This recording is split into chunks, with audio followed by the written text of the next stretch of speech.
Good afternoon, everyone. Welcome to, for now, Tenby Elephant Park. And we have elephants. What a surprise. My name's Kelly. I'm going to be with you for the next couple of hours to see what is happening on these fabulous live streams.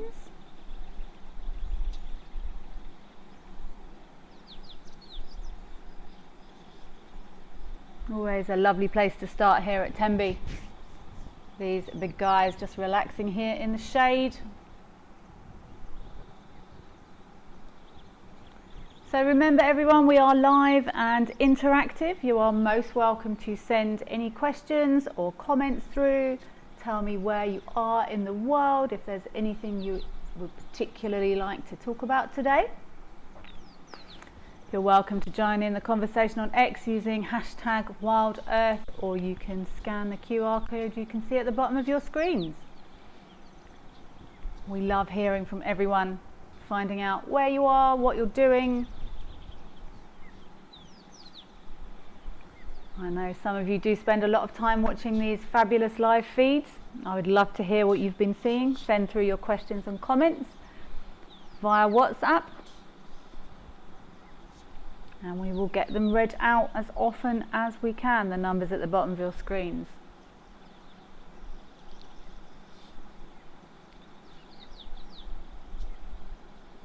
A very peaceful scene here.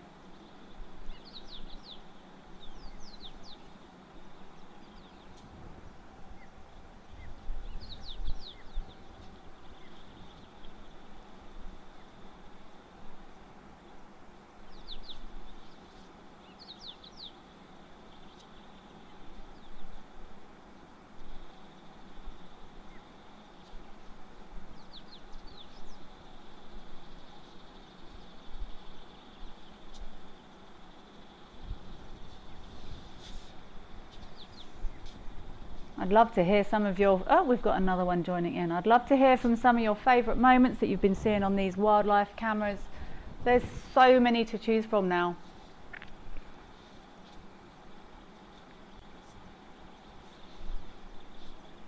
How many do we have down here? 4 with another one coming in. That's a lovely little... There's this guy that's just come in. It looks like he's going to do a spot of dusting. Giving it a good kick there, just to loosen up some nice fresh sand. A nice little exfoliation session.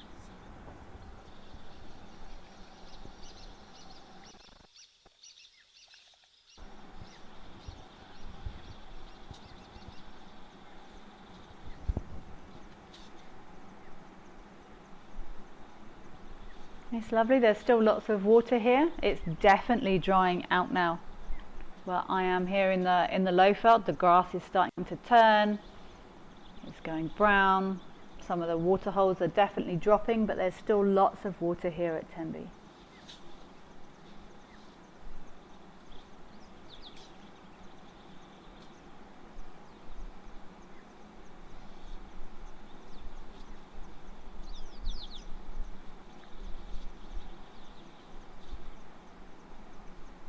I've never actually been to Tenby, although I feel like I've almost been there because of these fabulous cameras.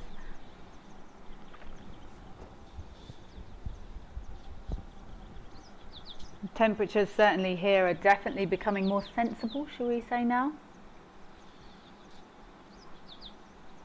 Nice low 30s, some cooler days. I'm not sure if we're going to get any more rain. We might get lucky and get some more rain.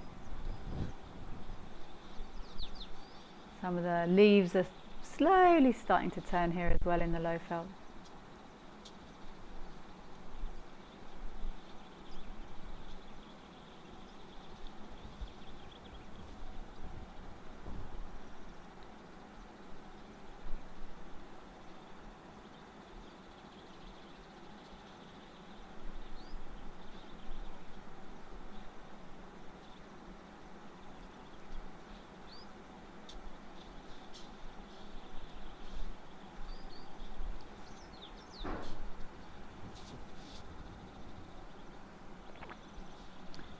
Harriet Hodgin, hello Kelly, happy Monday from a coolish Cape Town. Hello Harriet, or Harrietta? Harriet, apologies. Welcome from a coolish Cape Town. It's amazing that, you know, through these cameras, through these links, people from far and wide, so you might be listening from 10 k's up the road from where I am now, or you might be listening from the other side of the world. I know there are lots of people that have spent time in Africa and take huge amounts of joy from checking back in and being able to enjoy the bush via these cameras.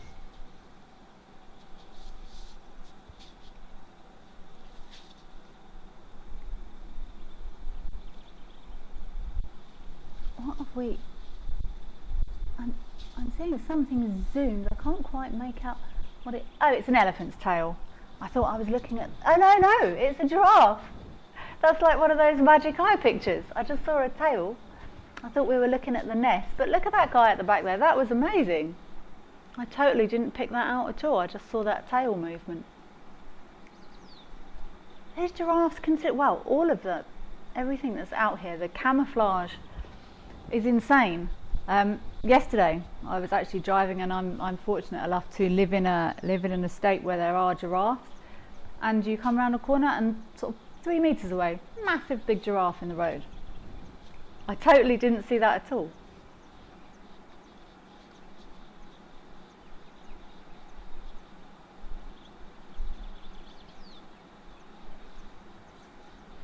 Anne McSee, your 4:30 a.m. insomnia in Western Canada. Oh gosh, I'm sorry about that, Anne. That's not good. Happy show. Good morning. Thank you so much for your for checking in with us, Anne. I appreciate it. I'm sorry you are struggling with insomnia at 4:30 in the morning. I've spent many years getting up at in the summer my clock used to go off at 3:30 when I was guiding full time. So I'm now very au fait with early hours. I used to say in my younger partying days I would often only come back when the sun was up, but I think I've cancelled out. I've got up and seen sunrises now more times than I've got home seeing sunrises. I think I've finally crossed over that bridge. So, but sorry, you're not sleeping, Anne.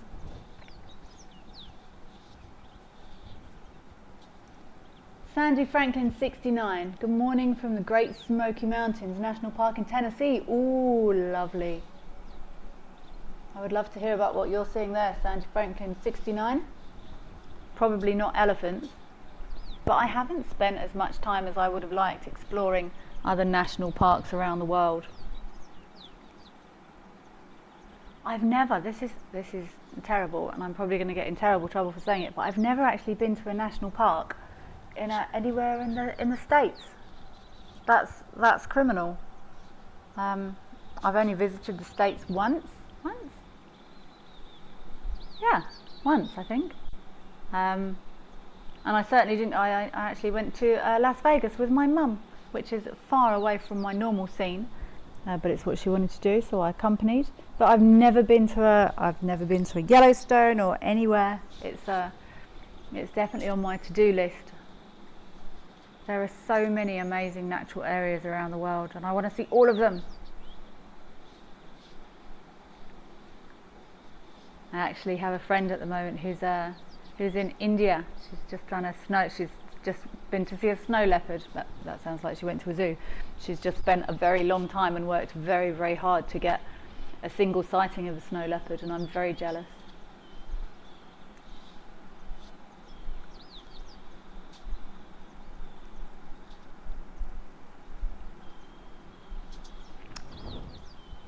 Lucy Coddy, are giraffes selective about the type of vegetation they eat? Yes, they are. They're fairly selective.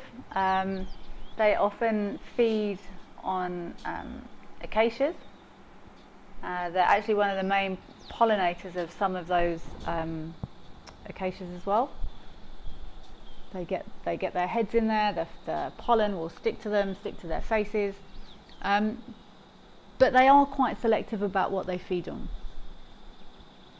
And you often see them, they will pick just a few leaves from the top of trees, and then they move on, because I'm sure you've heard it all before, but the trees will release a chemical that makes the leaves turn bitter, making them, well, firstly not taste very nice, then also harder to digest. So the giraffes will move on. They won't just stay in the same place. They prefer to move to different trees and start the process again where their food stuff is tasty.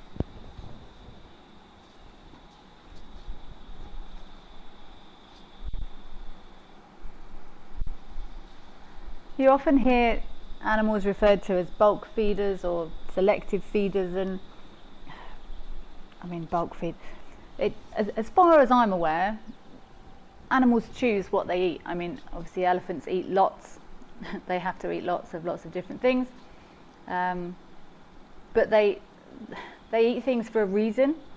If there's something that's good and nutritious and something that's not as nutritious or doesn't taste as nice or not what they need in their diet, then they would rather choose the things they need. So I think the term selective feeders is, oh, there's our giraffe, speaking of which,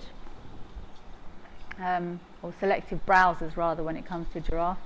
But all animals will select what they need and try and find the things that they need to supplement their diet and meet all their dietary needs and nutritional requirements, not only sort of bulk but any minerals, or you hear of animals eating soil or other things. It's all they're always trying to maintain a dietary balance.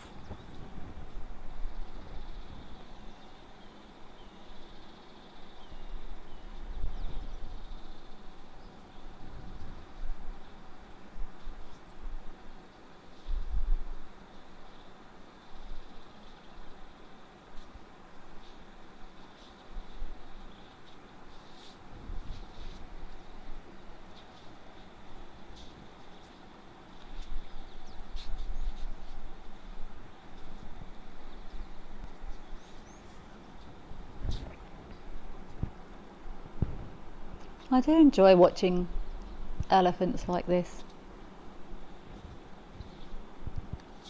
and how tolerant everyone is of everyone's space. In family groups, obviously you'd expect the females and little ones to all be tolerant of each other, but even in these non-family groups as such, everyone's still, there's enough space, let's all share the shade, guys, with a very occasional little nudge or a bump. But why expend extra energy that you don't need when you can all just share nicely? Endlani is asking, why do elephants mud wallow and then throw dry sand after that? It's a good question. There's a few reasons. Mainly it acts as a sort of sunblock or insecticide, and then the sand after that, they don't exfoliate. It's oh, hello, photobomb from the giraffe there. Sunblock and insect control, I would say, are the two main reasons, to keep them cool. If there's a thick layer of mud and sand on them, it will protect their skin. I mean, their skin is pretty tough, but that African heat can be quite brutal even if you're an elephant. And also some element of mite or parasite control are the two main reasons.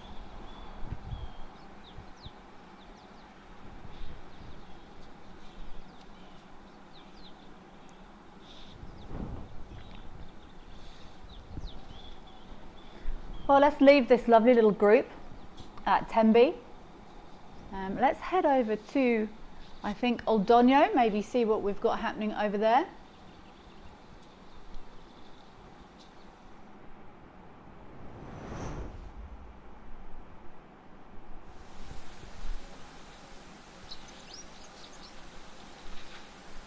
Look, it's just about to drink. I always go quiet when giraffes drink.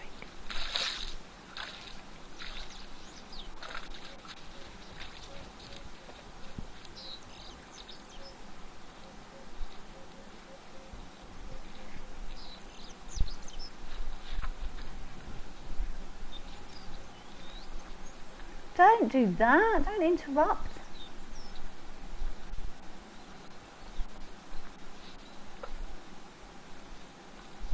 You should never interrupt a giraffe when they're drinking.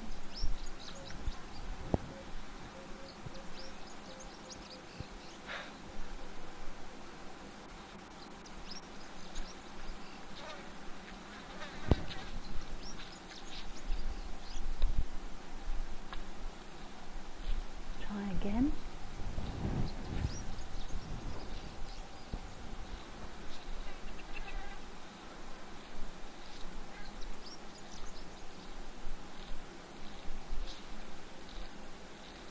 And we've got a couple of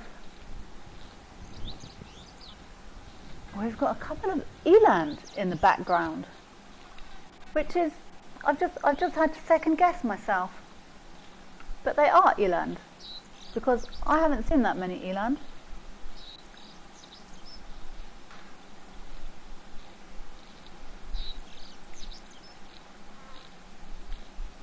I've seen them a few times in the Kruger. Oh yes, that's one. That looks like that's a big eland walking across there. Look how big those guys are. These are the biggest antelopes in Africa. There's actually a giant eland that's found up in up towards Central Africa. I don't think these are the giant eland, but they're certainly cute. Look, that was cool. Used to scratch the horns there, reaching those areas that. Oh, hi everyone! This is very cool. I'm not sure. Do we normally see eland on Aldonia's camera? Very special to see these eland though, and a lovely view. Like I said, I haven't spent that much time watching them, to be honest. So I'm as keen as everyone else to learn and find out what these guys are going to be up to.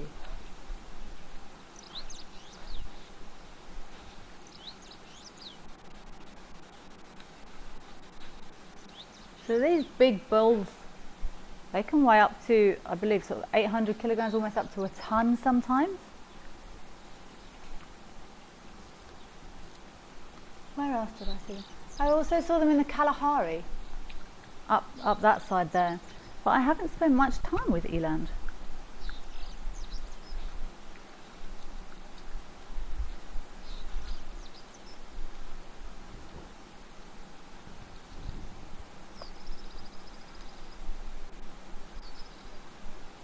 There's lots of one of the things I know about eland is there's lots of speculation around why they make a clicking sound sometimes, and people often discuss whether or not it comes from their hooves or their knees or something.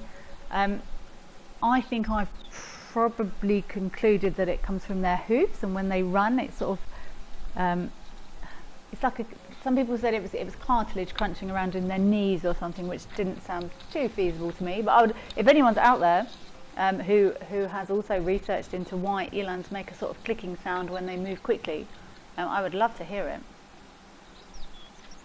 This is an excellent view of these eland.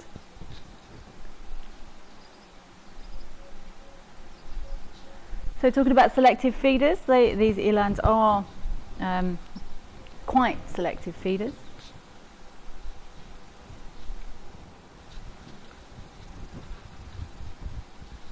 And they're often looking for they enjoy browsing mostly, also graze, but they enjoy feeding on the new shoots of grass and stuff. So these animals must really struggle through the winter months.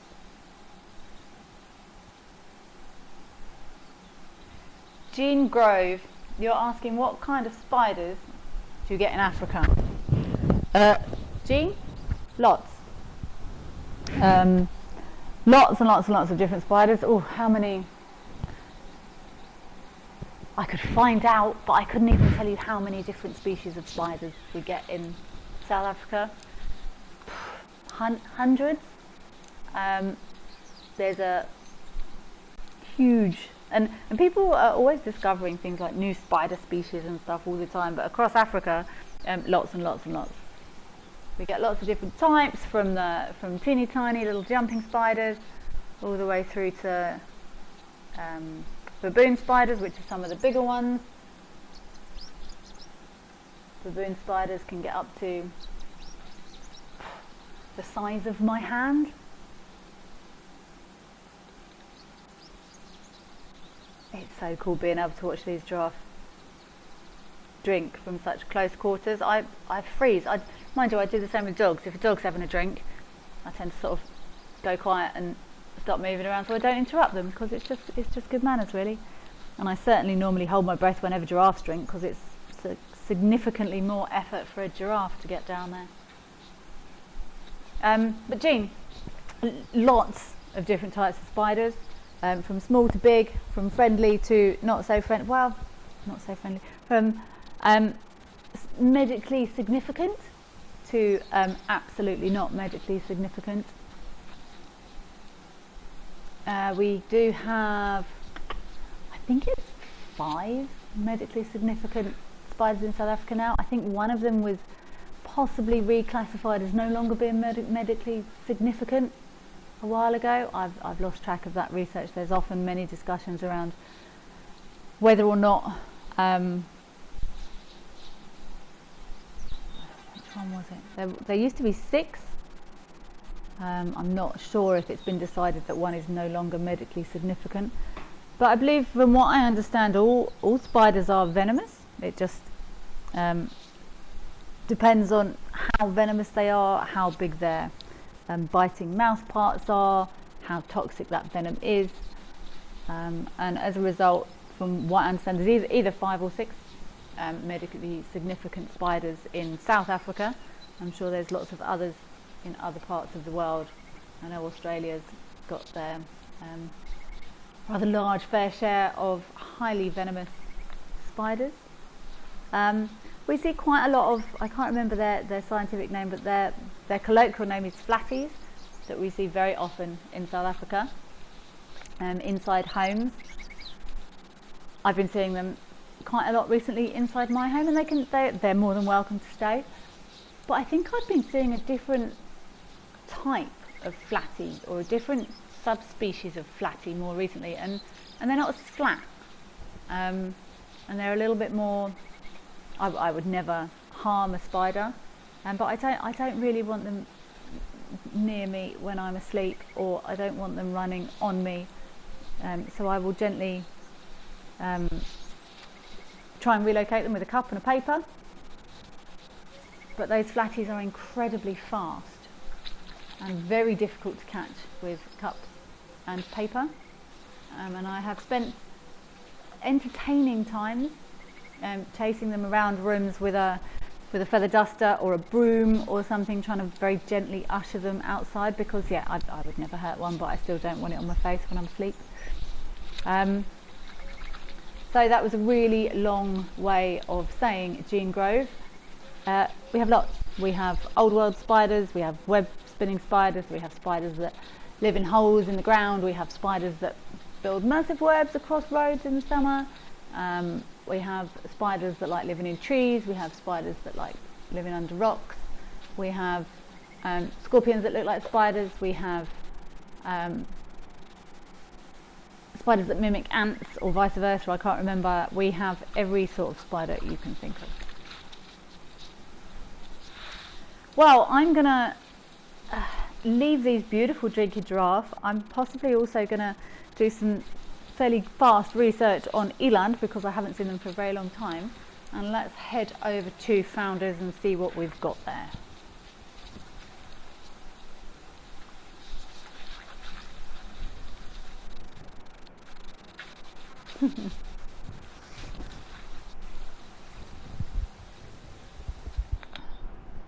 Lovely seeing all those giraffes there together.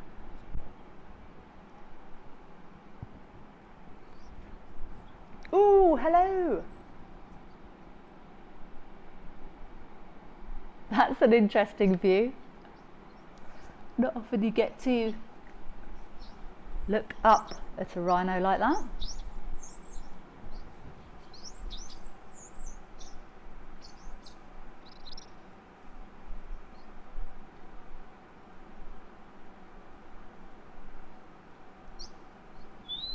Beautiful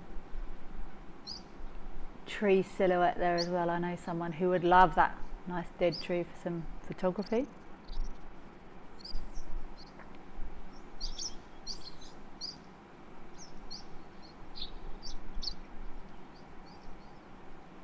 See, this rhino's got notches out of its ear there.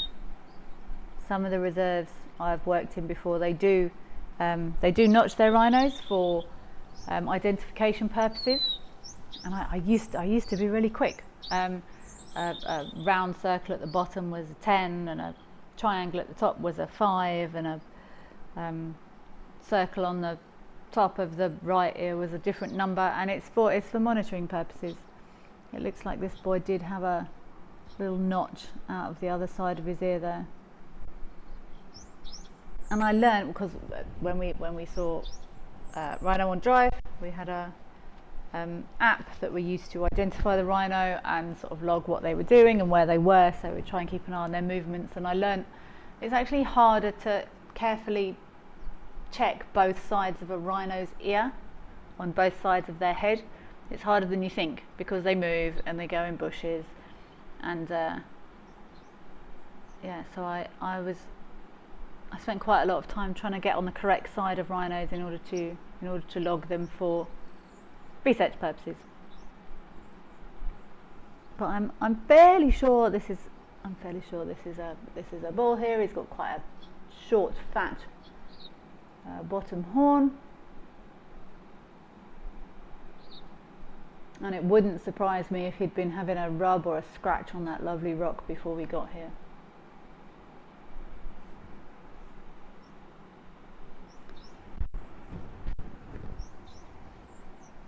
I'm just doing some reading about eland in secret, but not in secret because I've just told you all.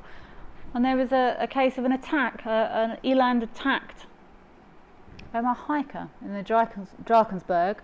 He scooped her up with his horns and tossed her in the air. She was able to climb a tree and waited there until help arrived. So, yeah, I wouldn't. And it waited under the tree. Wow, okay. I wouldn't want to get in an argument with an eland, I know that much.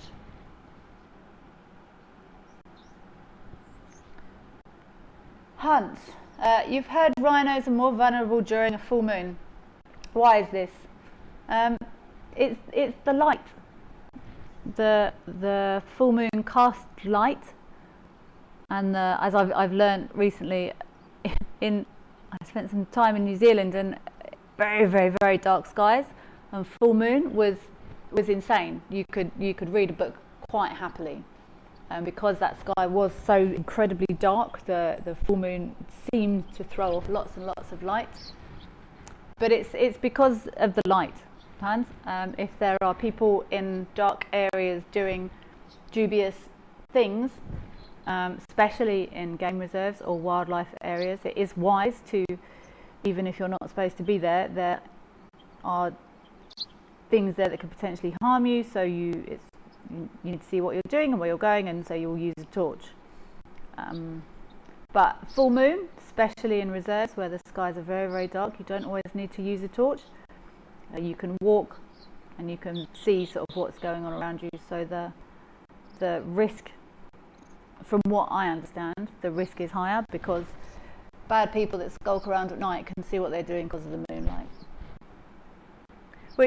It's a shame. I heard that many, many years ago now, and I always used to go, look at the full moon.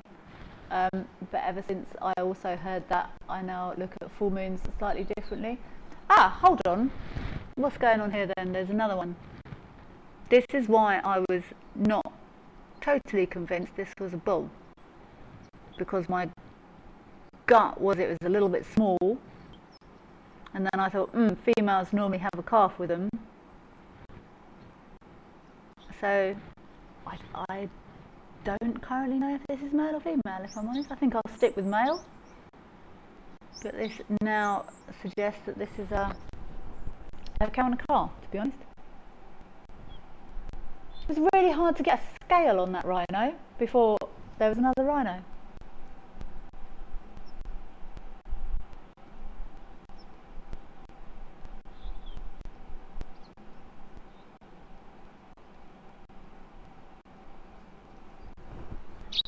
I'm trying to see, I think it looks like there's some doves in that tree there.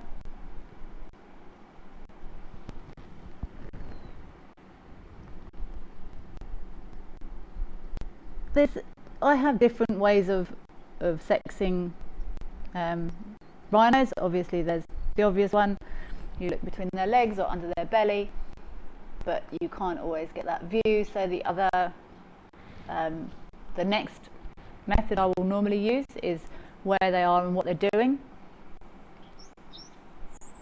You do frequently find females with calves, not always, but chances are if you've got an adult animal and a smaller animal, it's normally a female and a calf. And the other method I will sometimes use is their horn. They do say that females sometimes have a longer, thinner horn with a narrower base, but that's not always the case. So yeah, this does look like a female and a calf to me now.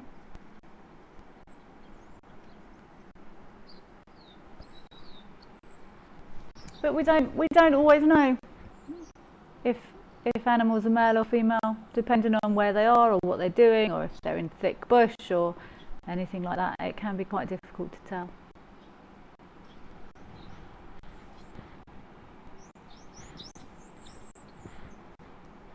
I might actually be going to a talk tomorrow night. If anyone is in the Hoodspray area, I believe there is a talk tomorrow night at 6 o'clock. And I think it's about defining different species of black rhino, because there is some confusion and deliberation. I think the longer science is advancing and the more science is advancing, the more we are learning and the more it confuses everything, to be perfectly honest. Like the medicinal importance of the 6th medically important spider. So maybe both of these are female now. So yeah, this talk is about defining the subspecies of black rhino, because the more research science is doing, the more stuff we are finding, and the more stuff we are finding, the more questions it raises about things. So yeah, I mean, these are obviously not black rhino. But yeah, I may be attending a talk on the subspeciation of black rhinos tomorrow evening, which will be very cool.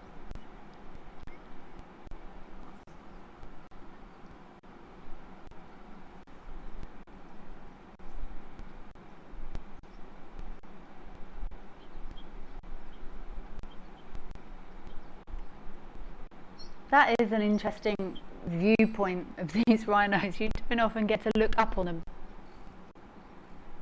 He's got a bug there or something.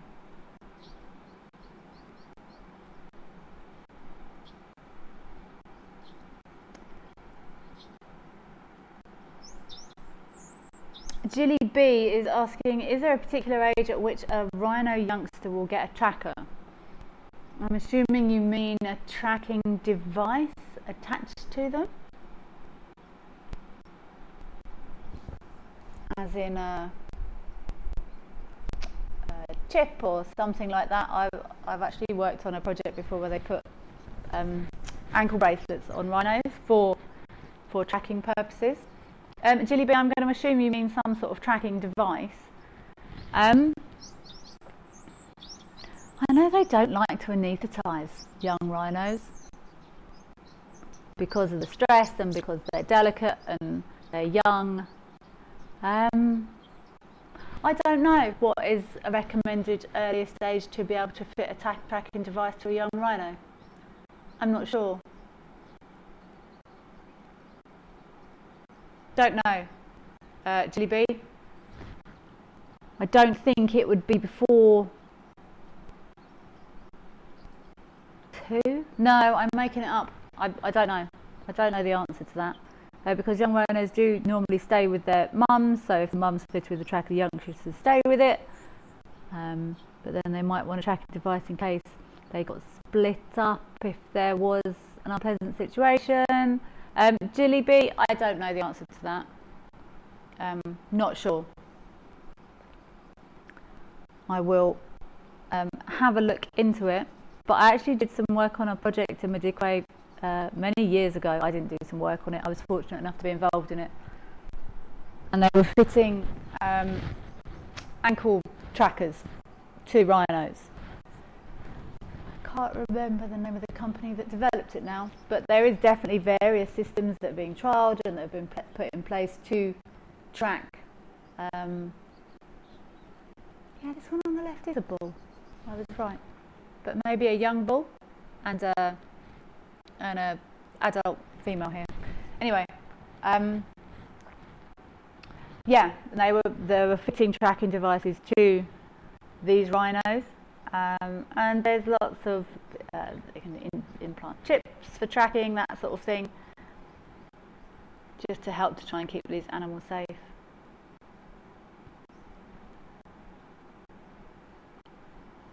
Niall, I don't know the answer to this question either, but I'm going to read it out anyway. You've heard that male rhinos' reproduction is affected when they are dehorned. Is that true? I don't know. I'm happy to rationalise it with you or talk it through. My gut would say no, because a horn is keratin.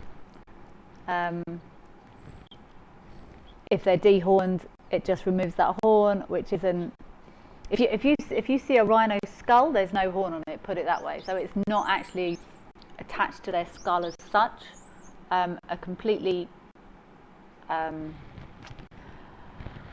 was going to say skeletonized skull then, but that doesn't make any sense. A very old rhino skull, there's no sign of a horn being there. So that horn isn't technically attached to their skulls, and it's keratin. It would be like, it would almost be the same as saying, if you cut a man's toenails, it would affect his reproduction. Oh no, hold on, I'm rereading this again. I've heard that male rhinos' reproduction is affected. If we're reading it a different way, as in can they reproduce as often as opposed to their fertility, possibly. Yes, because again, it depends on the area. If there are 10 male rhinos in an area and 8 of them have been dehorned, the 2 with the horns, there's a good chance that they're going to get more reproductive rights. From what I understand, because they can fight with their horns. Whether or not lady rhinos find male rhinos with horns more attractive, I don't know. Possibly, I'm sure there's scientific research into it.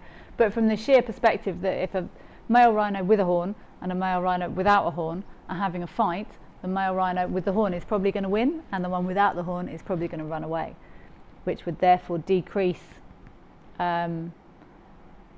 the opportunities for the male without the horn to reproduce. So if you meant from that perspective, probably yes. That was a really long-winded way of answering that, Niall. I thought you meant sort of their fertility, levels of fertility. But opportunities to reproduce, I think that probably is the case. But if you've got 10 male rhinos and none of them have got horns, they're all in the same boat. So in that scenario, I would say that probably not. It's probably not going to have an impact.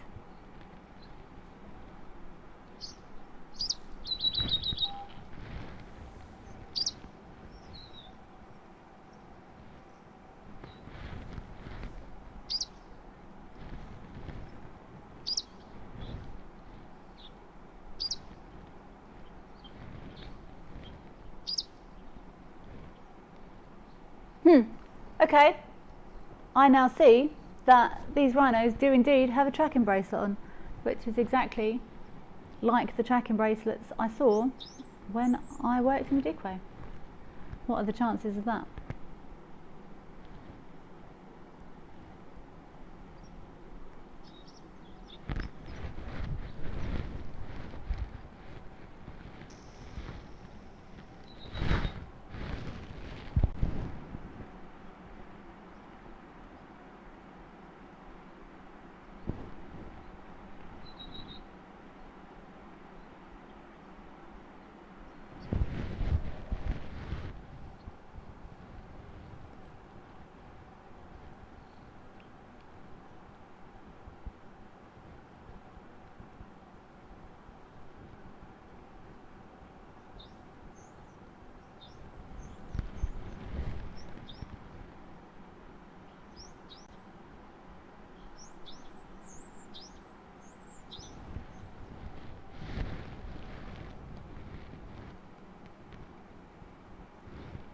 That water looks a bit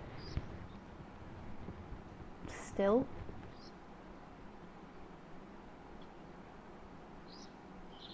You can see nicely that notch on that rhino there on the inside of his ear as it's facing us.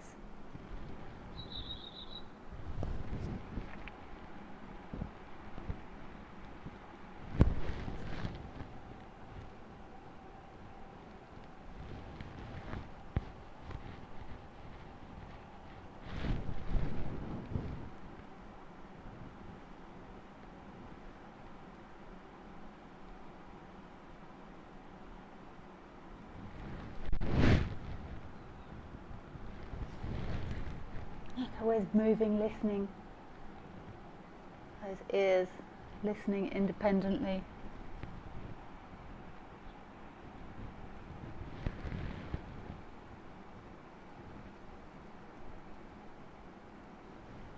Oh, he's having a nice long drink.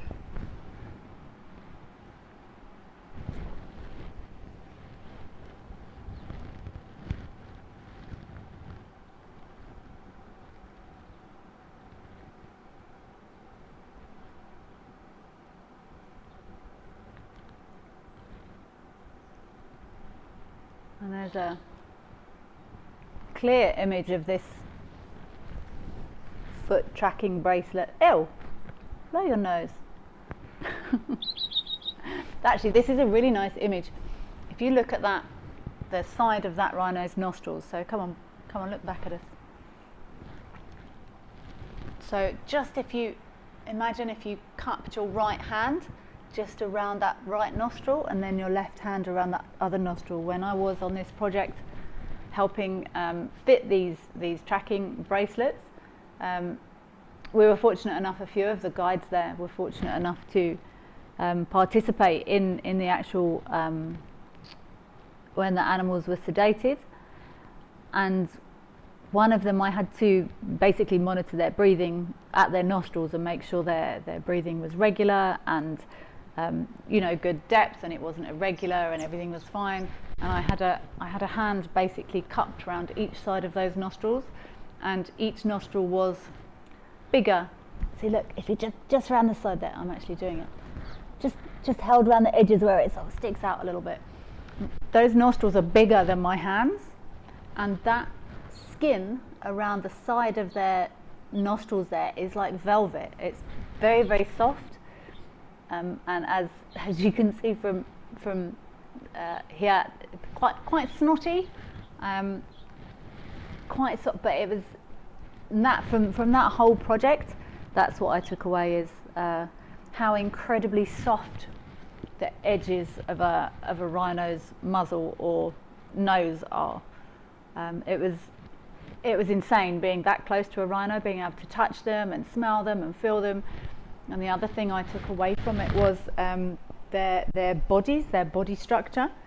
You'd think it was sort of, obviously they're big animals, they're big tough animals with thick skin, but you might think that their bodies were sort of, I'm trying to think of a something to compare it to, like a bodybuilder's thigh, the same sort of texture as that. You know, there's a little bit of give in there, solid, but you know, there is a little bit of squish to it. There is no squish to a rhino anywhere. It's like steel. That body, if you try and push that with your hand, there is no give to it. They are absolutely solid. So that's what I took away from that most, is how soft those velvety noses are, and how incredibly hard their bodies are. Wendell, would rhinos survive in an Amazon-like area? Wendell, there are rhinos in Sumatra, which I believe is in jungled areas. So Amazon jungle, the jungles around the Amazon, and also the jungles of Borneo. The jungles of Borneo are actually some of the oldest rainforests in the world. I was going to go to the Amazon many years ago, but I did some research and it turns out that the rainforests of Borneo are actually older, apparently, so I decided to go there. But anyway, these rhinos Would they survive in jungle? Possibly. If there's water and food and other rhinos, then I don't really see why not. Obviously we know white rhinos prefer those more open grasslands, savannas, and our black rhinos more prefer thicket areas. Maybe black rhinos would do better in an Amazon-like area because they're, you know, more browsers. These white rhinos are more grazers. Don't know how much grass there is in the Amazon. Wendell, in theory, if there's food and water, I don't see why not. And there are, of course, those there's Javan, Sumatran, and there's another greater one-horned rhino, possibly. I'm sure I will get a revision on this tomorrow if I go to this talk about subspeciation of black rhino. So, if you let this rhino go in the Amazon, would it survive? Food and water possibly, but then you do have the added confusion of things like disease. I'm sure there's diseases in the Amazon that are not very nice, and possibly rhinos without any historical built up defense mechanisms against diseases from that area. It's like, has anyone ever been on a plane and come off a plane with a horrendous flu, like cold? It's not necessarily that it's a particularly virulent type of virus that you've got. Apparently it's because a French dose of cold virus is slightly different from an American dose of cold virus, and because we've never had that virus before, it affects us worse. So maybe it would be the same for diseases and rhinos in the Amazon. Really, we're getting some great questions today. Thank you, everyone. Please do keep sending them in. I really enjoy doing this because it makes my brain work.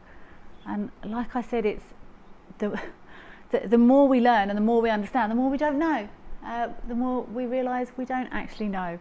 So please, I'm loving these questions today. Please keep sending them through to wildearth.tv/questions, or scan the QR code that you can see on your screen. Please do send them through. We will get to as many as we can, and I will probably continue to not know the answers to many of them, and continue to share my ongoing thought processes with you. So please keep them coming. I think let's leave this delightful bottom on our screen and head back across to El Doño and see what changes we have there. Does my bum look big in this? Absolutely.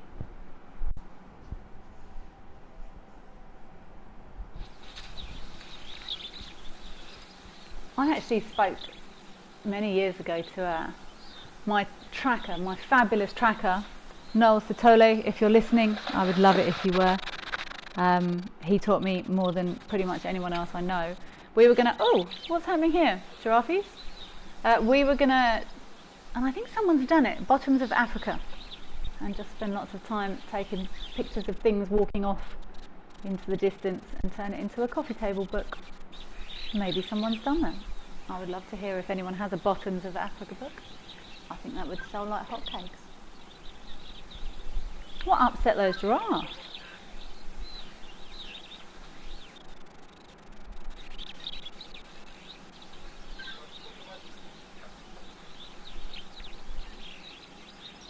Giraffes can be very good indicators of predators or something that they are concerned about. They do lots of staring. They stare really well, and they can see things from a long way away, which lots of animals can't. And I've spent lots and lots of time looking at giraffes, going, I wonder what that giraffe's looking at, and they just sort of stare. This guy on the right hand side of the screen, far right, photobombing, he Hasn't taken his eyes off this spot over here. There we go. Oh, no, is he coming to have a look? Is he coming to investigate closer? What are we looking at? Wow, how impressed would I be if a leopard suddenly walked in front of the camera? That would make me very happy. No, it looks like a female here, really staring at something in the grass there. And it could be something or it could be nothing. And I've spent lots of time rolling backwards and forwards in vehicles going, is there anything down there?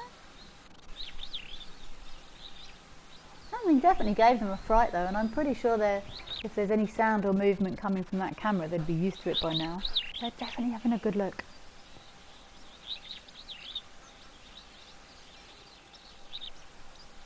Oh, come on, something cool walk out.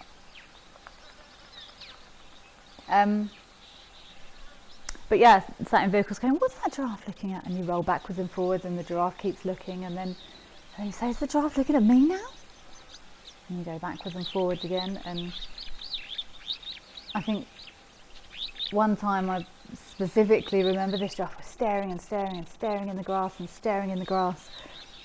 And in the end, my tracker and I said, let's just go and look. There's something in the grass there. What is it? And this giraffe had been watching a tortoise very intently for a very long time. As the tortoise slowly made its way through the grass. But always a good idea to go and have a little look. Because animals are very good at telling us lots of the things that we need to know. If you can just get a little bit of practice and information about body language and how animals learn, it gives us some really nice opportunities to understand them so much better. Here, look at those. These ochres in the back, a little bit of a fracas. Is fracas a word? In the back there.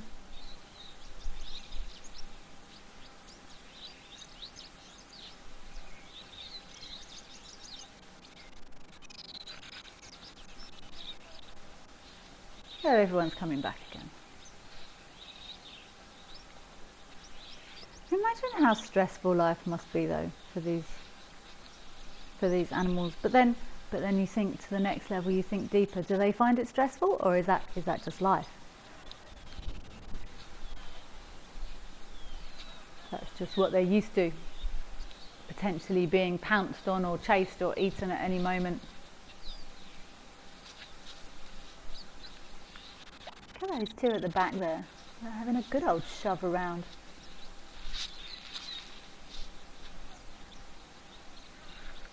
And those eland are still back there. What else can we learn together about eland?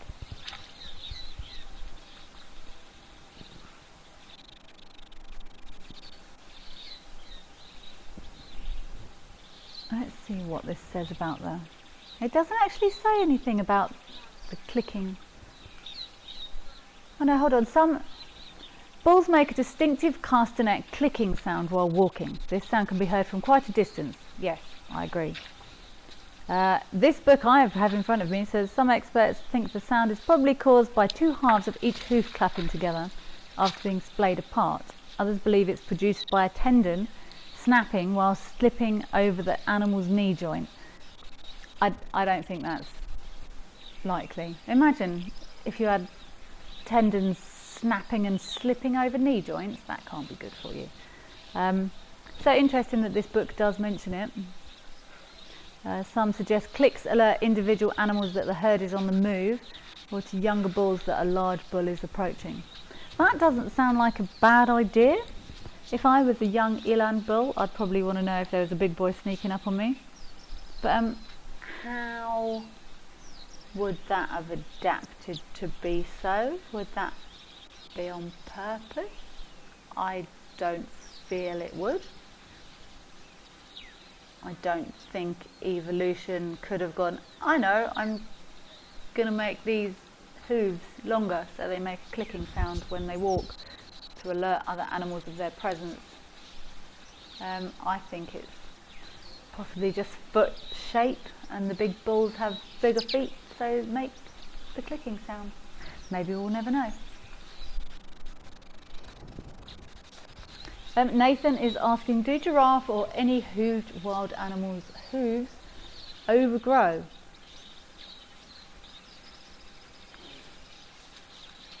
I'm very much, it depends on everything. I'm obviously having an indecisive day today, Nathan. I've never seen a giraffe with an overgrown foot, not in the wild anyway. And I think nature's really clever, and it makes things live in places that are perfectly well adapted to keep them well and healthy, is what I think. I've never seen a giraffe with an overgrown foot. I've never seen... I'm just trying to think, have I ever seen an ungulate or a hoofed animal with overgrown feet in the wild? I think if something's got a damaged leg, so it walks without putting pressure on that leg, or full pressure. I feel like I'm being watched. These giraffes are making me nervous now. They're like looking straight at me. Oh no, that makes me wonder if it is the camera, you know. But the camera didn't move then. How bizarre. Nathan, I have never seen a giraffe with an overgrown hoof in the wild.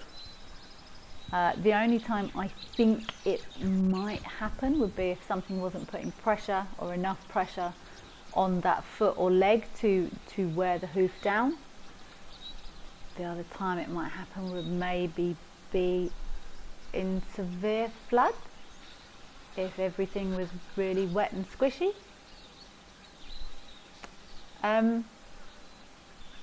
Not common though, as far as I'm aware. But again, nature is perfect, and you don't need to clip wild animals' feet or clip wild dogs' claws or any of the other things, because nature is perfect and it sorts all that out for us. It's only when we start bringing things and putting things in zoos and bringing things into our homes and stuff that any of it doesn't work exactly as it should. So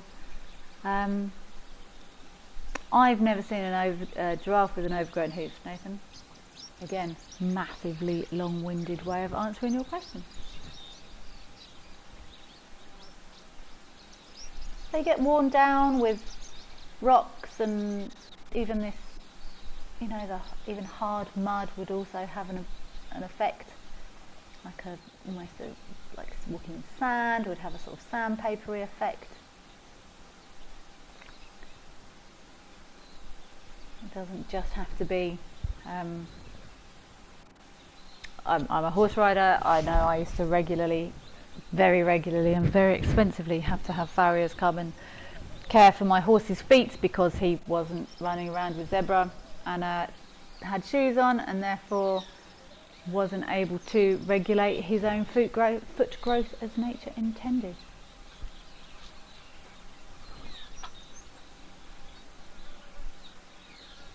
Erica Oldno, hello, hi. You say hi, Kelly, nice to hear your voice again after such a long time. Thank you. Erica, I feel like I'm using my voice liberally today and giving you all of my thought processes. I've heard about the hoof theory from another guide recently. I would love to, what hoof theory do you mean exactly? What I've just been talking about, please follow up and tell me what hoof theory you mean, because I'm always very keen to hear other people's stories and other people's information, and but yeah, if you've heard something different from what I've just said, please send it through, because this is how we all learn and develop our ideas and all the rest of it. But people, like I said, I've never seen it. Maybe someone else has. And the longer I watch things and the longer I'm in the bush, although I haven't been spending as much time in the bush recently as I have in the past, or I would like to, the more we're there, the more we see, and the more we see, the more we learn, and the more that we learn, the more we understand. which is what it's all about for me, and one of the reasons I enjoy doing this. I absolutely do not know everything, far from it, and it's having questions sent in and hearing theories that people have heard from other people, that gives us information, and also a lot more information than we get from books. I remember when I was training, you hear that this runs this speed and this eats this and this does this and all the rest of it, and then you see something and you're like, my book didn't say that happened, but it does, because I can see it happening. But yeah, the foot thing, nature is perfect. And I used to have to get my horse's feet done regularly, but he was wearing metal shoes and he wasn't running around on sandy mud and all the rest of it, so I had to maintain that, and quite rightly so, the same as people need to maintain their dog's claws. They need to make sure don't get too long. And I know lots of dogs don't like it, and people will teach them how to use their own scratching board, which is a very cool way of getting them to file their own claws. You can teach them to, you set up sort of a little, it's basically heavy sandpaper on a little slanty board, and you can teach them to file their own claws rather than upsetting them, because I know lots of dogs don't like having their claws clipped. You can just teach them to file their own nails. How cool is that?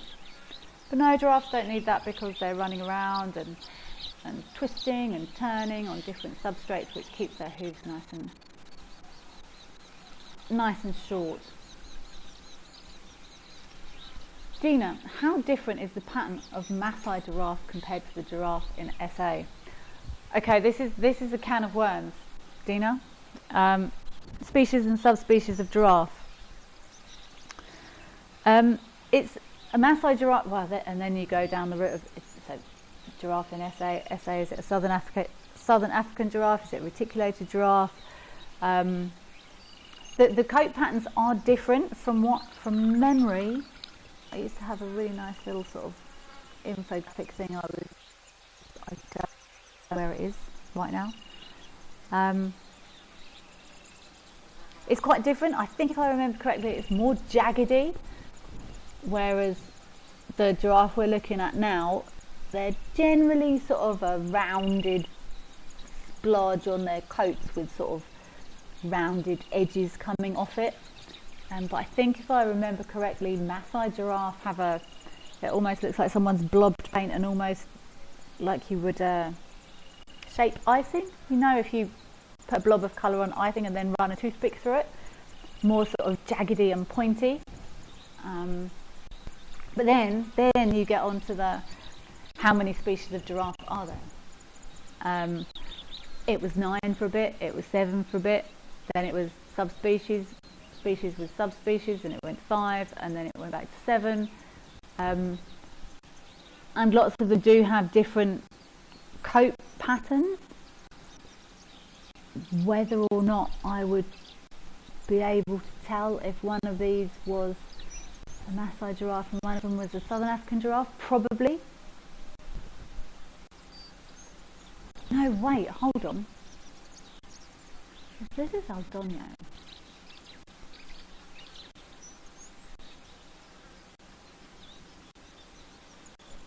I think we should go and look at some elephants, elephant pan, and in the meantime, I'm going to check some coat patterns of giraffe.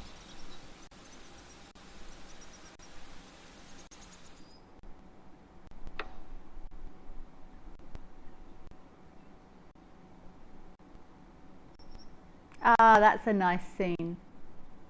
Yo, that's a big boy.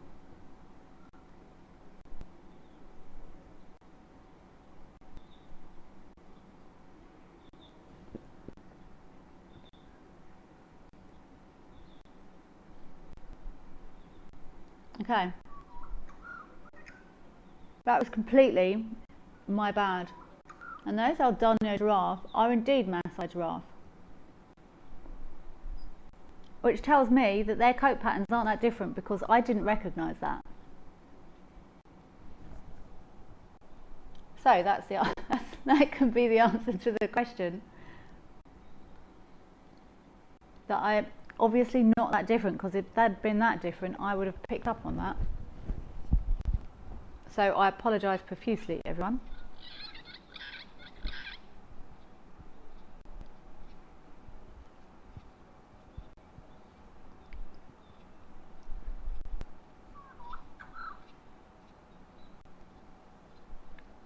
I actually used to have a really nice graphic that showed the different coat patterns of giraffes.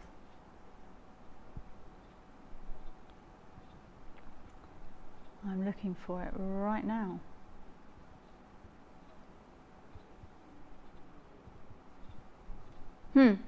While I'm looking for my giraffe coat pattern graphic, I found my zebra graphic. And there's 9 types of zebra, apparently, currently at the moment, which I did know, but probably would have forgotten. 1, 2. No, but I was right. This Maasai giraffe, the sides of the splodges are more jaggedy. And the South African giraffe, or reticulated giraffe, oh no, reticulated is 1, 2, 3, 4, 5, 6. Okay, this graphic I've got 7 on at the moment. So the Maasai giraffe, which is indeed found at El Doño, my apologies, it looks quite dark, and the coat patterns are they look a bit more like jigsaw pieces, so sticky outy bits around the edges of those coat spots. The South African giraffe and the Angolan giraffe are quite similar, fairly square blocks that sort of slot together. The Godorphin, the Numbian and the West African giraffe is in the next block. The Northern giraffe, which is the Numbian giraffe, I think, has quite wide spaces between their coat patterns. Oh, but so does the Godorphin giraffe. And the reticulated giraffe has really, really big blocks and tiny skinny lines. So that doesn't really help when all you can do is hear me talking, and it's probably just quite confusing to listen to. But I was right, the Maasai giraffe does indeed have more sort of sticky outy edges around those splodges. And I'm now actually going to be interested at some point to go back to El Doño and recheck those giraffe coat patterns. But in the meantime, Elephant Pan, Botswana. This is definitely an African elephant.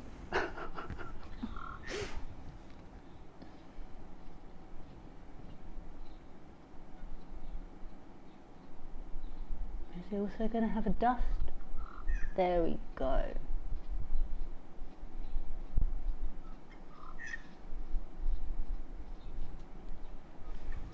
It amazes me how dexterous these elephants can place their sand and the mud that they're using for dusting. You can see they sort of flick a bit under one armpit and flick a bit under the other armpit, behind each ear, like dabbing perfume, often a little bit between the back legs there, stop any chafing maybe. And then you see the little ones try and do it, and they're just throwing it around and splashing it about and just hoping for the best, really. I read somewhere, did I read somewhere or see somewhere? Oh, the perils of social media, hey? We just get bombarded with information. There was an elephant that needed to be relocated from somewhere, and they needed 2 cranes to relocate this massive male elephant, and they weighed him, and while he wasn't up at the same levels as the renowned Angolan 10-ton monster of old, he was significantly heavier than anyone expected him to be. And we only found this out because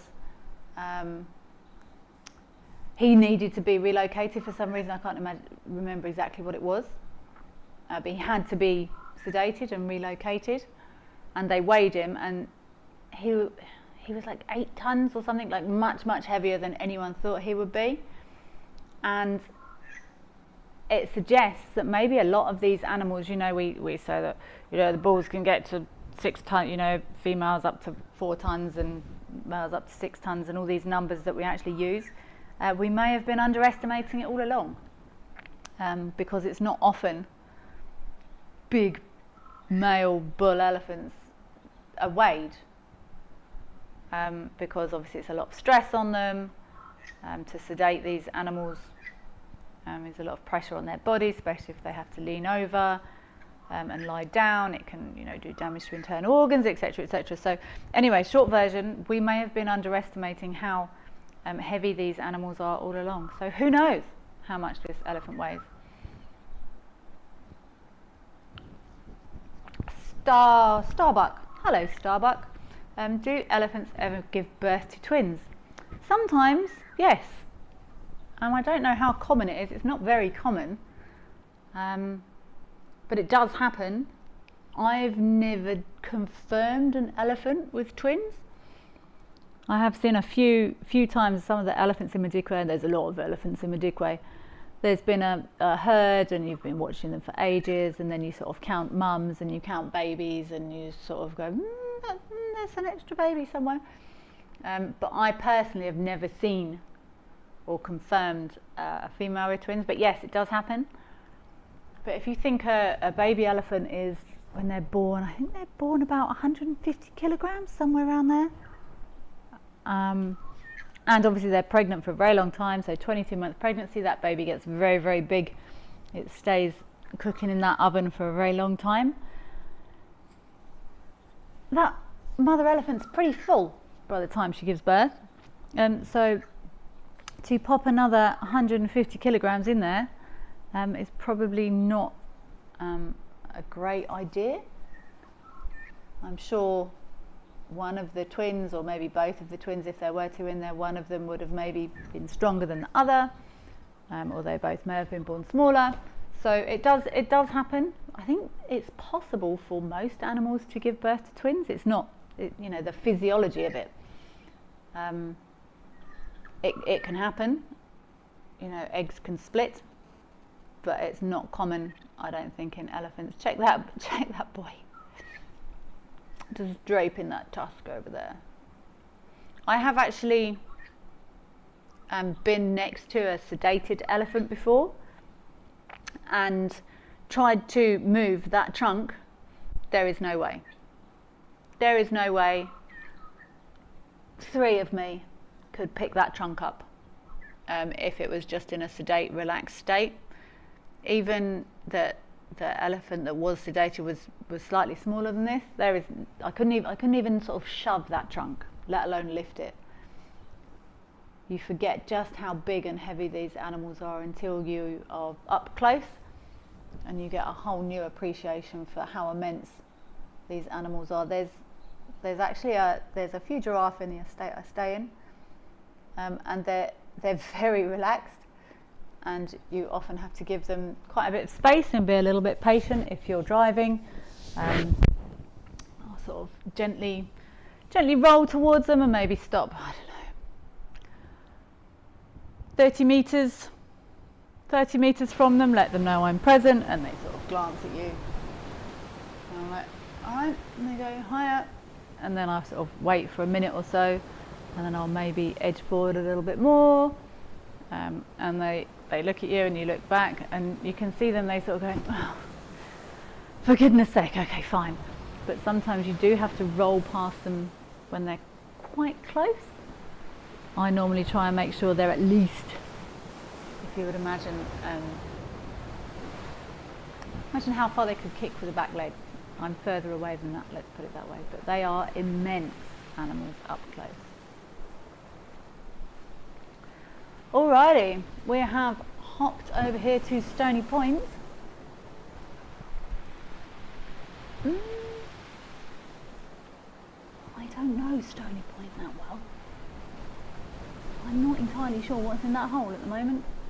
I'm going to guess it's a penguin, but it might not be. So Kelly, let's stop guessing, and I'm sure it will become clear.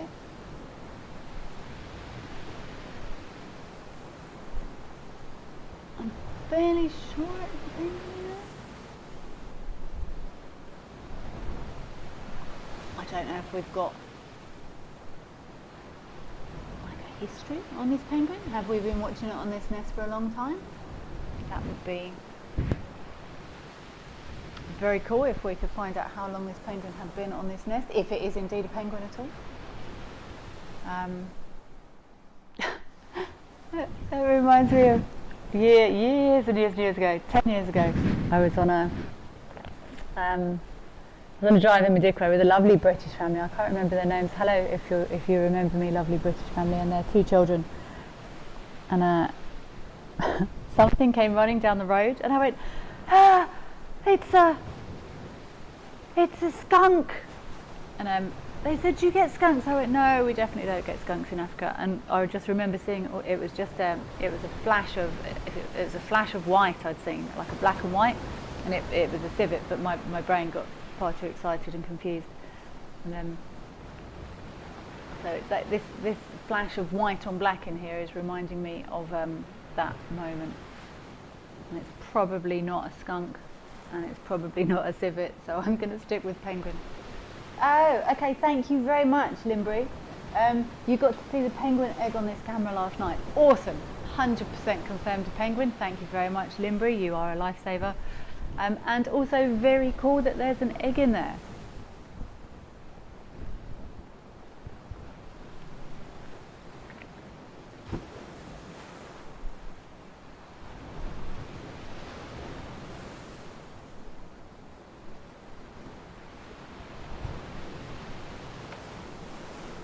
I'm not sure when the first time was that we saw this egg on here.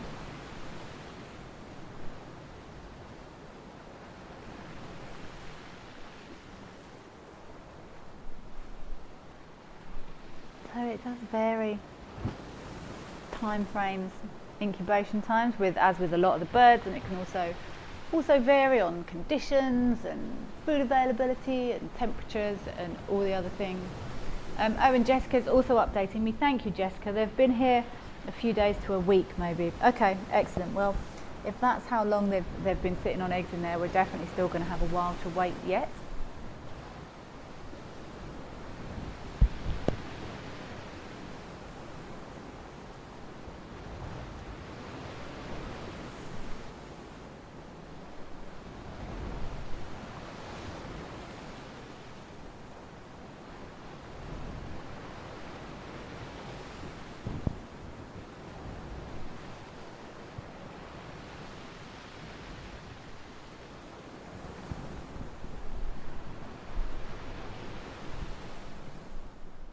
Lots of birds here that I think some of the birds in my area may have been having even a second clutch.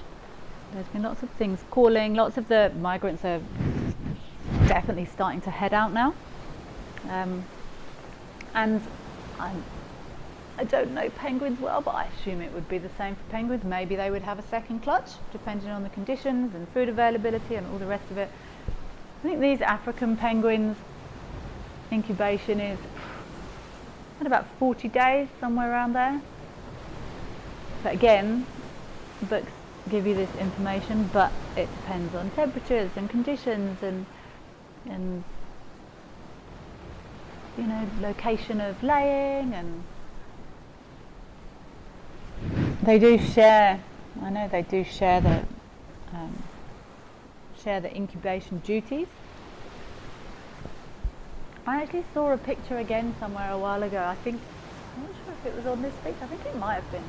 It was a picture on social media, and people getting really close to penguins to take pictures. It's not cool disturbing any of these animals for pictures or for any other reasons. You know, and that's one of the things I really like about these cameras. Here on Africam, we are doing. Hello, little Gussie. We're not intrusive. We are not. Okay, maybe when the camera moves, or maybe when we install them. But it's so important that we don't disturb nature any more than we need to. it's such a shame that people are taking over so many natural areas and we're not respecting nature. And you know, okay, people have to live somewhere, and we have to drive cars and you know whatever else it is, but we just need to be mindful about giving nature and animals as much space and time and peace and consideration as we possibly can, and let this penguin quietly incubate here in peace for its 40 days or whatever it's going to be. But yeah, I did see someone taking a picture somewhere of penguins very, very close up the other day. It makes me sad. We need to respect their space and their privacy. Good luck, little pengu, and good luck with your incubation. I hope your eggs stay safe and warm. Good efforts. I think let's head back across to 10-bit Elephant Park. Check these cormorants here, just sunning themselves on those rocks.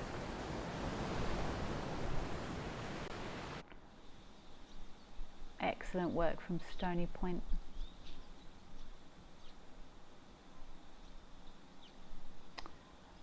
Egyptian goose, elephant, and impala. And another impala by the looks of it.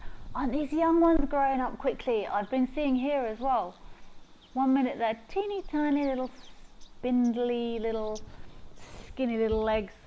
And all the young males now are starting to develop their horns. They grow so fast. But the season is most definitely changing. This guy's got a big chunk out of his ear there. Great for identification purposes. And I'm sure lots of you that spend a lot of time watching these cameras get to know these animals very well. And they do sometimes have, you know, we don't know where they're going to go or what they're going to do. But they do have habits sometimes. They do have preferred times of feeding or drinking.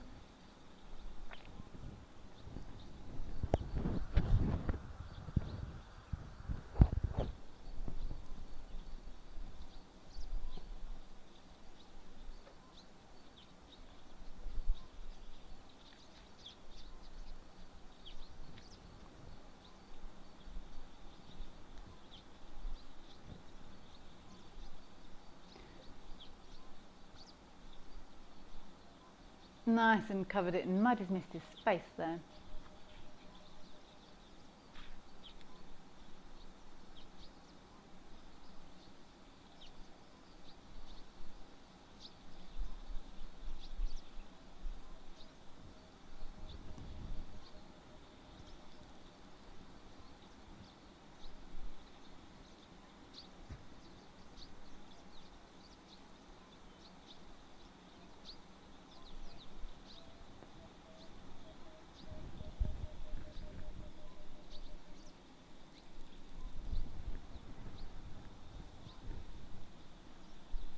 Then Yala at the back.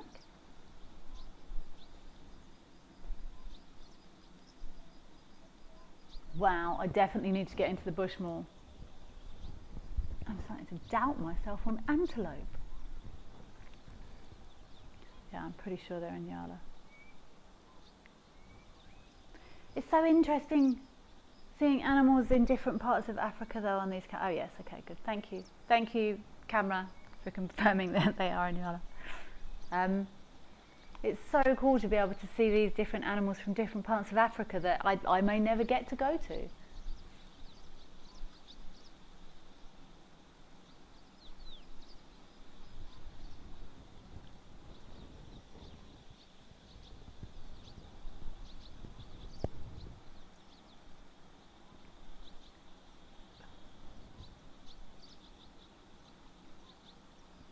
Always super cautious when they're having a drink.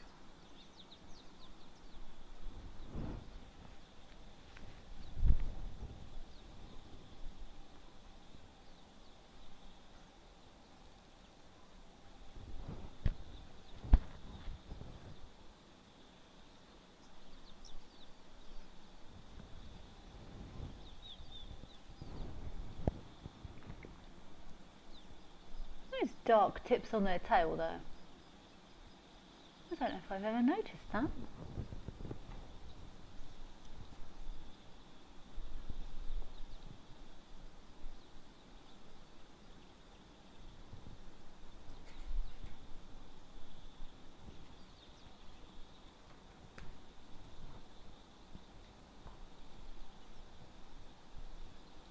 I honestly don't think I've ever noticed those dark tips on Inyala tails.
Beautiful view of these Inyala coming down for a drink.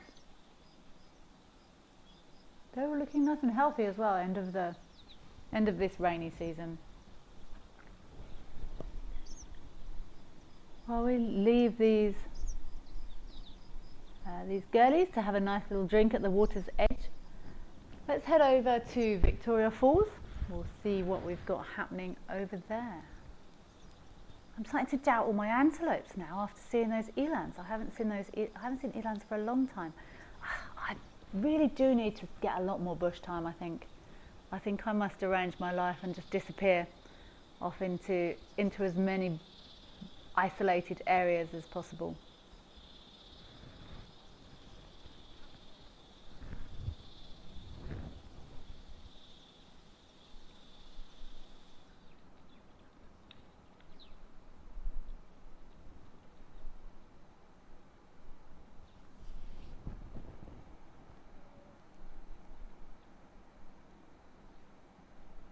The lovely Victoria Falls. I have been to Victoria Falls before.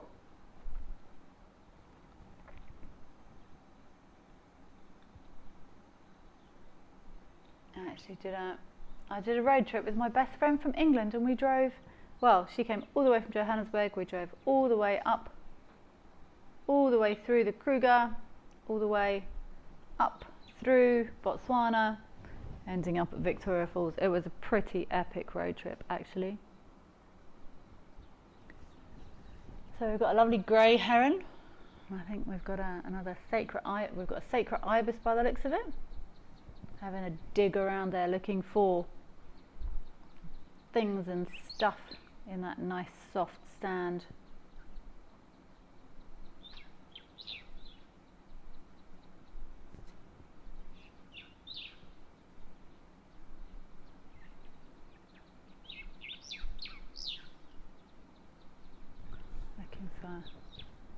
Invertebrates or maybe some crabs or something in that lovely soft sand, having a good dig around. And lots of birds have their I never know whether it's called them bills or beaks. I think it's personal preference. Their beaks have often got lots of sensory cells in them. So the beaks or the bills are very sensitive and can pick up movements or any touch that they're feeling in water or in sand, so they know when to grab something delicious out of the water.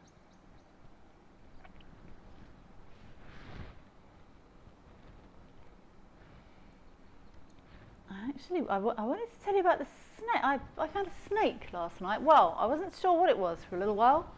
I went outside after dark, and obviously, good bush people that we are, we always have a torch or put lights on after dark. And it turned out it was an East African shovel snout, and it was a beautiful little black snake with silver speckles on. And that looks like, is that a white-headed vulture?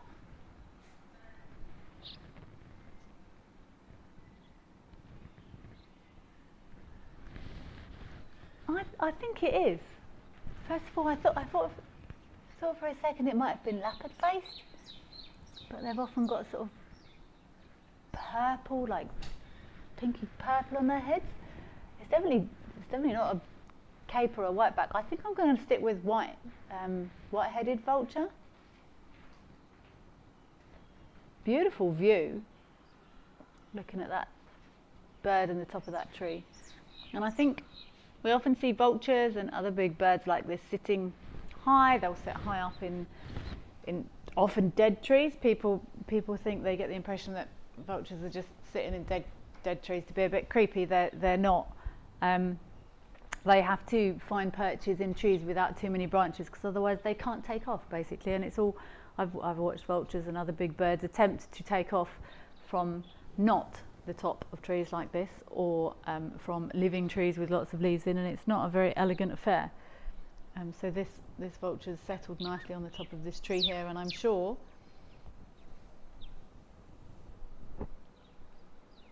he's going to be able to take off very easily from here. I'm going white-headed and I'm sticking with it. Greg, is how high birds fly dependent on how heavy their feathers are? No, I don't think so. I think how high birds fly is dependent on, possibly to a certain extent, the shape of their feathers. From what I believe, lots of very high flying birds, and vultures are some of the highest flying birds going, and as we know, they are gliders. Beautiful demonstration from our vulture there, thank you very much. Hardly flapping at all. So he comes down there to land, going round and circles, still hasn't flapped, still hasn't flapped, still no flapping, still no flapping. Come on, stick with me. Let's see how long it is before this vulture flaps. That's some impressive gliding there. Still no flap.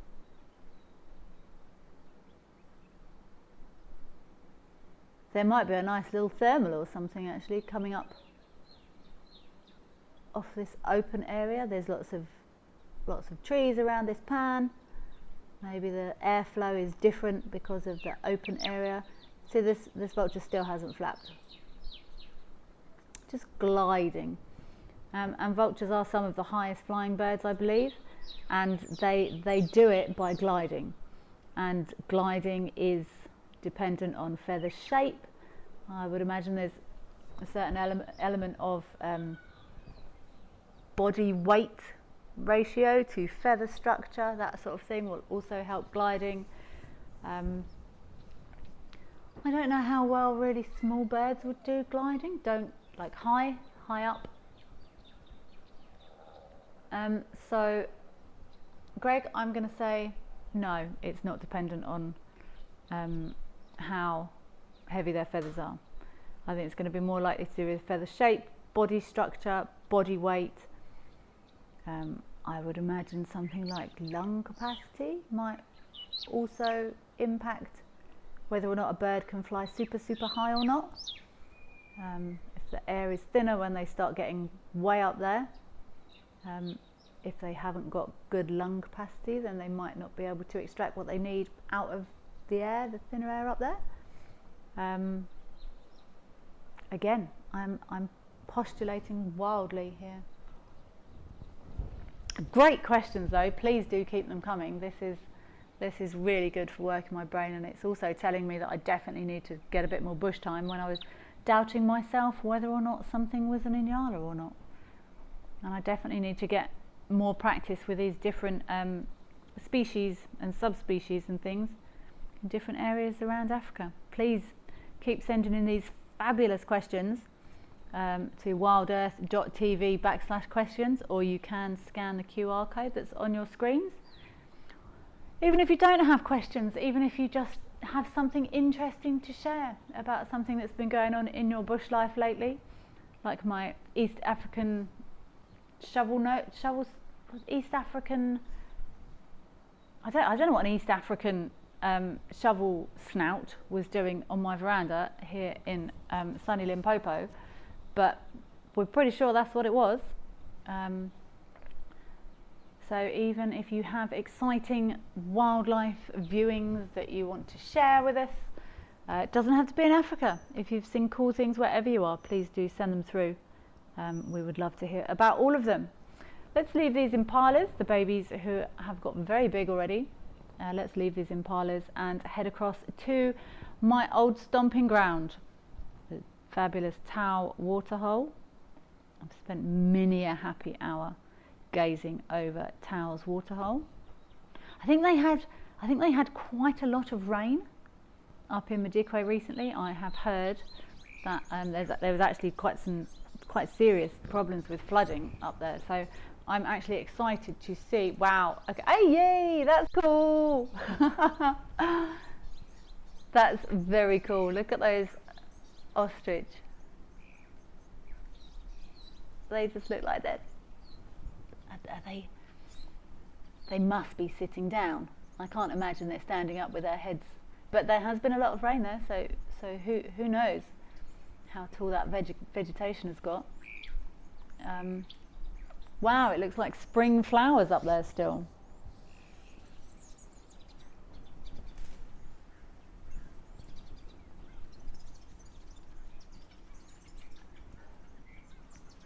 Got their mouths open there, probably for helping with some sort of cooling mechanism, maybe.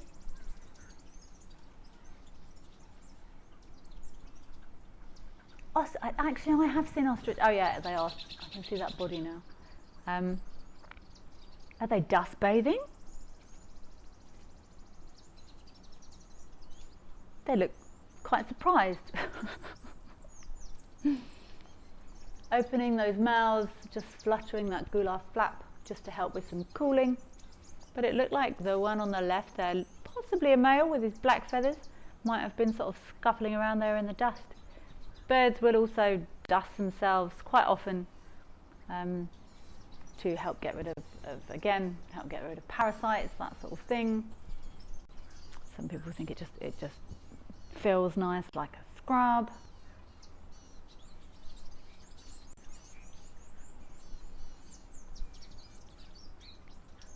Yeah, I'm fairly sure they're sitting down there. Debbie is asking, what are those yellow flowers?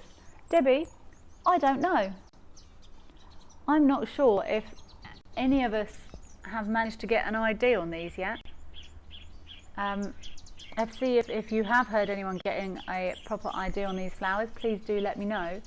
I have looked a few times, but it's very difficult for me to ID flowers that are this far away. There's you need to look at petal structure sometimes and that sort of thing to actually work out what something is. So Debbie, unfortunately I don't know, but they're very pretty, which is often my statement about flowers.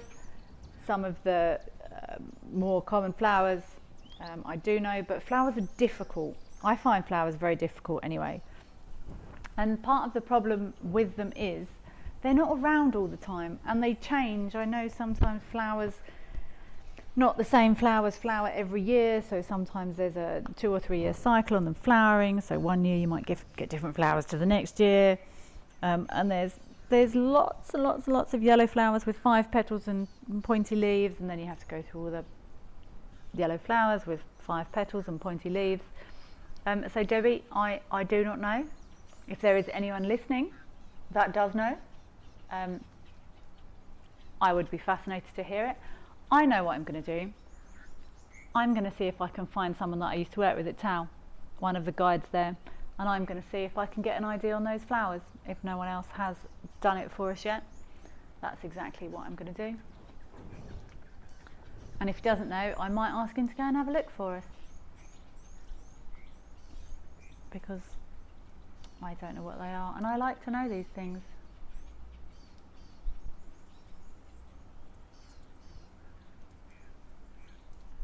Some lovely waterbuck here. There's a young one. Hello, Lily. Baby waterbuck are quite cute.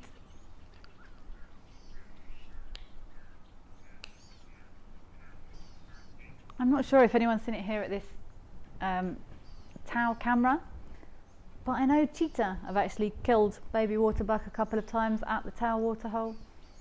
So anyone that says, oh, carnivores don't eat waterbuck because they taste funny, I can confirm that they do indeed eat waterbuck.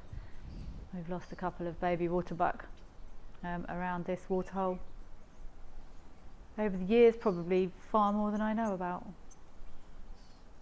Not that I think that's going to happen to that waterbuck. I think that particular waterbuck is going to stay nice and safe and sound. Ah, wildebeest. It's very lush there still.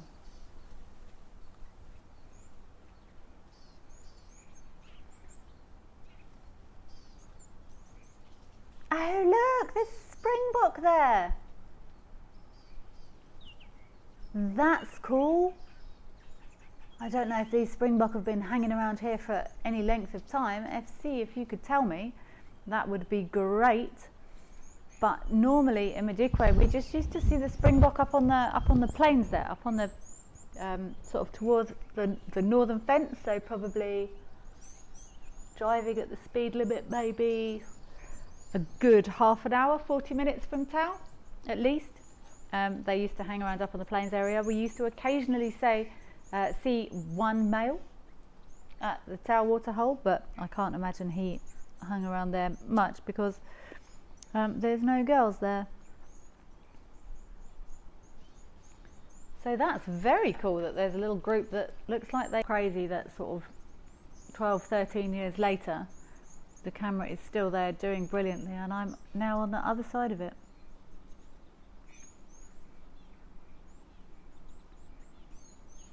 What a stunning place though. Oh, let's zooming out is great because I'm trying to get a gauge on just how much water came down and how big this waterhole's got. Okay, that's that side. There's a lot of grass in there. Wow. Well, I do know they had big rain there.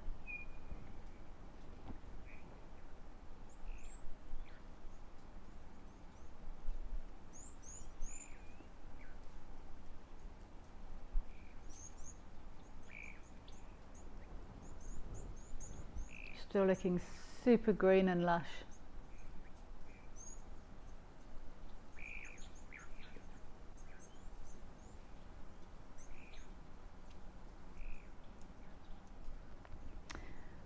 Erica Oldno, you're saying as a South African it's very weird to see ostriches in such greenery. It's quite rare. It is odd, isn't it? But I tell you what I found odder was seeing them at the beach. I remember my first trip to Cape Town and I could see an ostrich and the sea in the same image. That freaked me out a little bit. But I have seen ostrich quite a few times in the Kruger, if it's been very lush, or even places I had no idea until I went that the Kalahari can be so green. When you used to say to me Kalahari, I would think orange sand and not much else. But the grass gets super, they're not so small either now. Wow, there's lots left.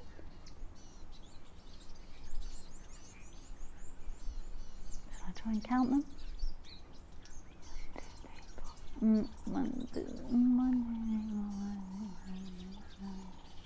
There's at least 10 there. That's quite a lot to get to that size. Well done, Mr. and Mrs. Egyptian Goose. I actually saw an Egyptian goose in England the other day, which also confused me quite a lot, because Egyptian geese to me, be careful little one in that mud. Egyptian geese to me are South Africa. What they look like, the sound. Very strange to see ostriches sitting in grass.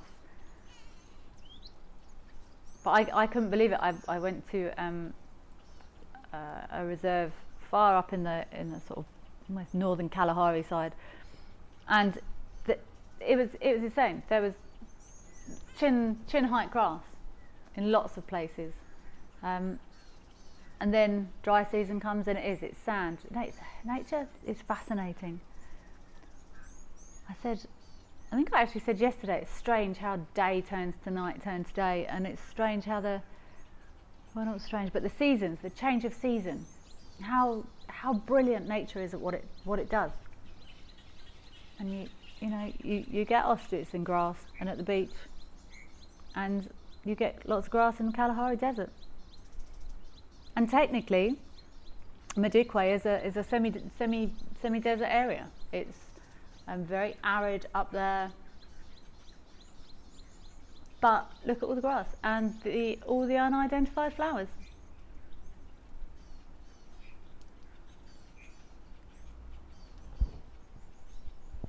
Yeah, I think I'm going to contact someone and try and get an idea on these flowers.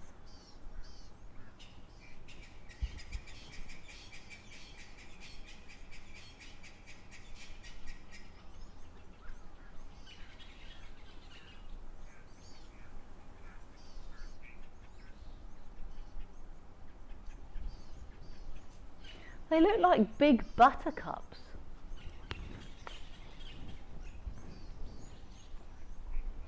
See, this is where you need to look in Madikwe for leopards. I'd be very interested to know, actually, if anyone's ever spotted a leopard up there. It's possible. It's I've seen a leopard in those rocks. Probably, where are we? Maybe 500 or 800 meters further along to the left. But they walk in these koppies. They're up there. So I would say, unlikely there's going to be nothing happening down there at the waterhole. But it's not a bad shout. Very early mornings, or you probably can't see that far in evenings. But leopards walk on those rocks because I've seen them. I'm going to have a quick look at plants for reference to see if I might be able to find something that might be a great big looking buttercup.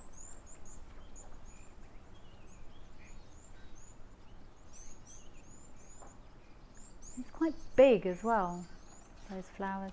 But yeah, especially on those rocks, I can see you zooming beautifully. Just keep a lookout for unusual looking silhouettes and things on those nice big angular rocks. Is probably a pretty good shout for leopard in Madikwe. I'm sure if it's still the same as when I was there, I'm fairly sure it is, but they do love a nice tall kopje, a nice big rock to sit on.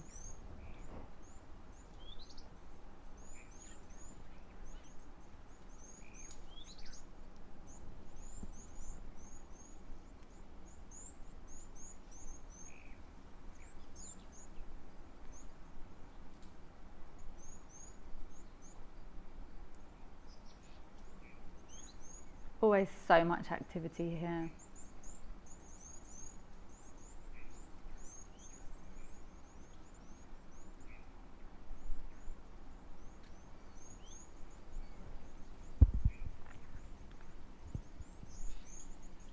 Is that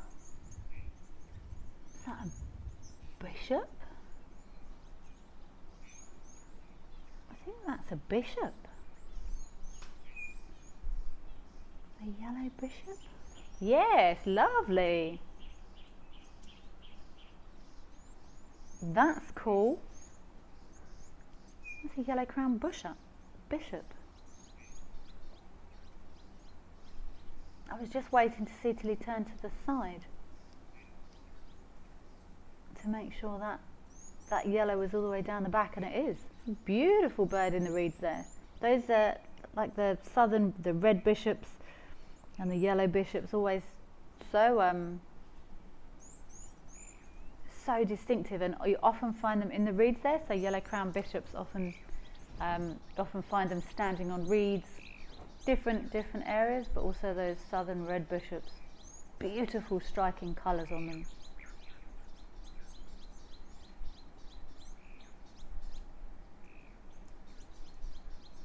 Never seen them together though. That would be a cool sighting.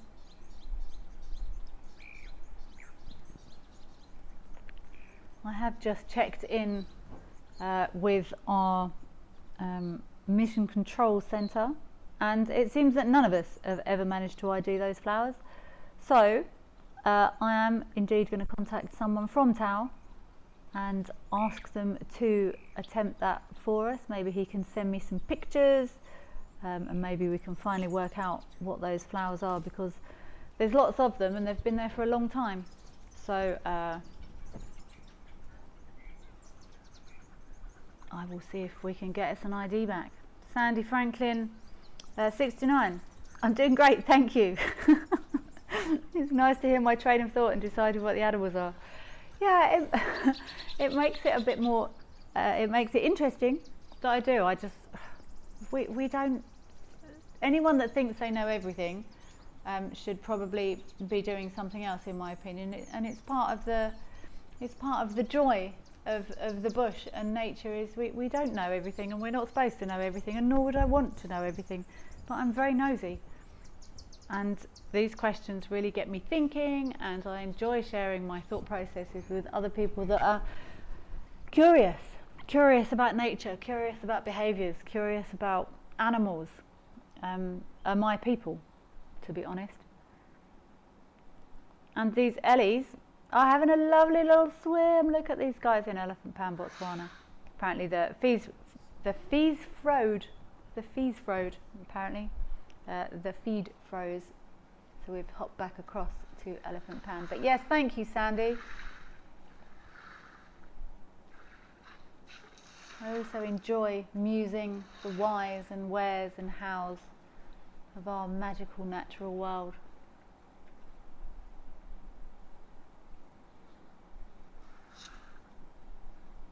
It's really nice. You can feel when you're when I was guiding full time, so I worked for 8-9 years, drove 42 days on, 2 days off. It's quite a different environment to being able to sit here and watch these cameras. It's, you know, if there's nothing on the camera, then there's not much I can do about it, really. You know, what's in front of the camera is what's in front of the camera, and it's much less pressured. We shouldn't, but I know for myself and many other people I know, I've got very good friends who are very good guides, and it doesn't matter how good you are, you shouldn't, but it can be quite difficult to not take it personally. People, you know, have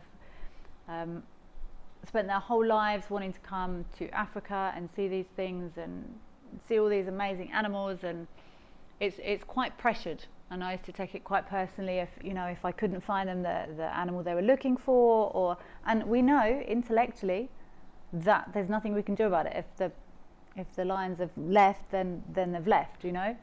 And I really enjoy just sharing my musings of why things may or may not be what they are. I love getting input from everyone.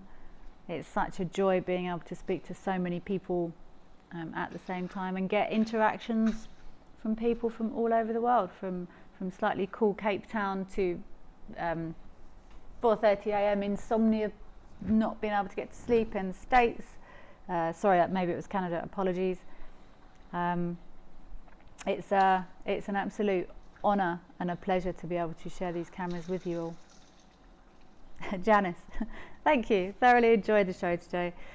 Been fun hearing your stream of thought. Great, I'm really glad.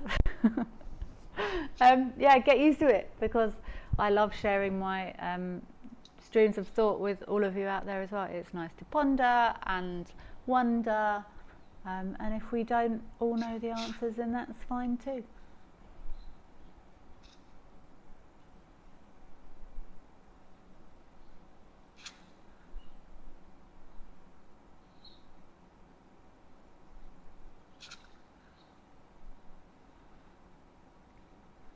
Seems our elephant swim time may be completing. It's funny, if you watch, it's often the adults that will leave first.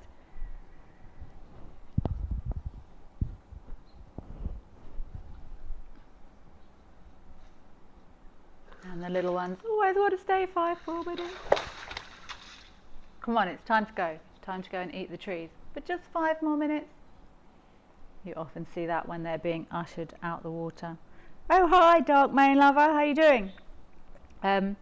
Thank you for addressing this about not knowing everything. And it's great to learn. The day we stop learning is the day we stop living, I think.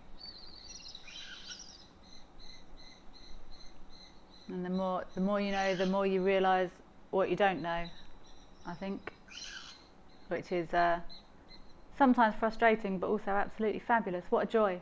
Imagine if you thought, right, no, that's it. I know everything about everything now. What's the point? What's left to seek? What's left to know? What's left to learn?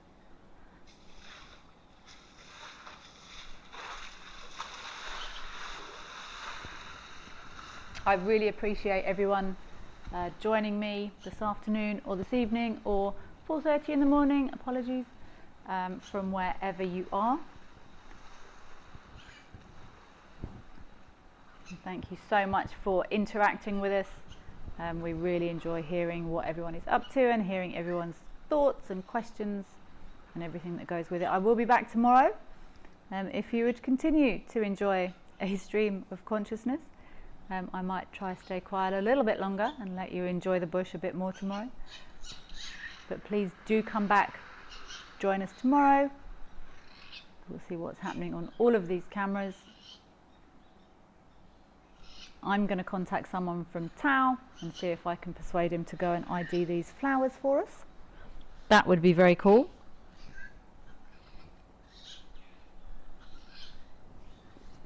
We might not know, but as long as we want to know, that is the important thing. I hope everyone has an amazing rest of day, and I'll see you again soon.